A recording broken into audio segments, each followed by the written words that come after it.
ഹരേ കൃഷ്ണ. സർവം ശ്രീകൃഷ്ണാർപ്പണമസ്തു. ഇത്ര കാലമിരിക്കും ഇനിയെന്നും സത്യമോ നമുക്കേതുമൊന്നില്ലല്ലോ. നീർപ്പോള പോലെയുള്ളൊരു ദേഹത്തിൽ വീർപ്പു മാത്രമുണ്ടിങ്ങനെ കാണുന്നു. ഓർത്തറിയാതെ പാടുപെടുന്നേരം നേർത്തു പോകുമതെന്നേ പറയാവൂ. അത്രമാത്രമിരിക്കുന്ന നേരത്ത് കീർത്തിച്ചിടുന്നതില്ല തിരുനാമം. നാം എല്ലാം എത്ര കാലം വരെ ജീവിച്ചിരിക്കുമെന്ന് നമുക്ക് സത്യമായിട്ടും അറിയില്ല. എത്ര കാലം ജീവിച്ചിരിക്കും, അല്ലെങ്കിൽ ഇത്ര വയസ്സുവരെ നാം ജീവിച്ചിരിക്കുമെന്ന് നമുക്ക് ബോധ്യമുണ്ടായിരുന്നുവെങ്കിൽ പല കാര്യങ്ങളും പല രീതിയിൽ ഇത്ര വയസ്സുവരെ ഇന്നത് ചെയ്യുക, ഇത്ര വയസ്സുവരെ ഇന്നത് ചെയ്യുക, അങ്ങനെ നമുക്ക് തീരുമാനിച്ചു വയ്ക്കാമായിരുന്നു എന്നാണ് പറയുന്നത്.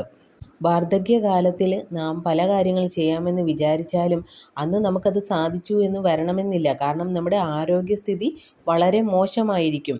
അപ്പോൾ നാം ഇന്നേ അത് ചെയ്യേണ്ടതല്ലേ എന്നാണ് ചോദിക്കുന്നത്. അടുത്തത് പറയുന്നത് നീർപ്പോള പോലെ, അതായത് നീർക്കുമിള പോലെയുള്ള ഈ ഒരു ദേഹത്തിൽ നമുക്ക് എപ്പോൾ വേണമെങ്കിലും നീർക്കുമിള പൊട്ടിപ്പോകാം അല്ലേ.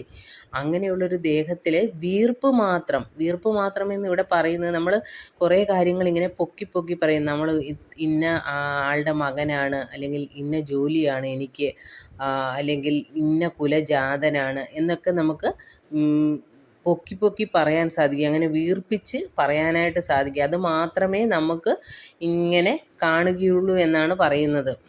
ഓർത്തറിയാതെ എന്ന് പറയുന്നത് നമ്മൾ ഈശ്വരനെ വിളിക്കുന്നില്ല, ഈശ്വരനെ വിചാരിച്ച് ഓരോ കാര്യങ്ങളും ചെയ്യുന്നില്ല. അങ്ങനെ പാടുപെടുന്ന നേരത്ത് നമ്മൾ ഈ പറഞ്ഞ കാര്യങ്ങൾ, നമ്മൾ വീർപ്പിച്ച് പറഞ്ഞ പല കാര്യങ്ങളും നേർത്ത് പോകുമെന്നാണ് പറയുന്നത്. ഈശ്വരചിന്തയില്ലാതെ എത്ര വീർപ്പ് കാണിച്ച് ജീവിച്ചാലും അത് അവസാനം നേർത്ത് പോകുമെന്നാണ് ഇതിൽ നിന്നും പൂന്താനം പറയുന്നത്.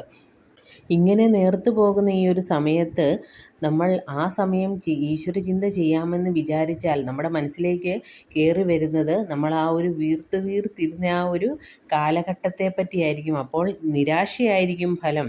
നമുക്കിപ്പോൾ അതൊന്നും ഇല്ലല്ലോ, ഞാൻ എങ്ങനെ ജീവിച്ച ആളാണ് എന്ന് ഉള്ള ഒരു നിരാശയായിരിക്കും നമ്മുടെ മനസ്സിൽ മുഴുവനും. ആ സമയത്ത് നമുക്ക് ശരിക്കുമുള്ള ഈശ്വരചിന്ത ചെയ്യുവാൻ സാധിക്കുകയില്ല എന്നാണ് പറയുന്നത്. ഹരേ കൃഷ്ണ. സർവം ശ്രീകൃഷ്ണാർപ്പണമസ്തു.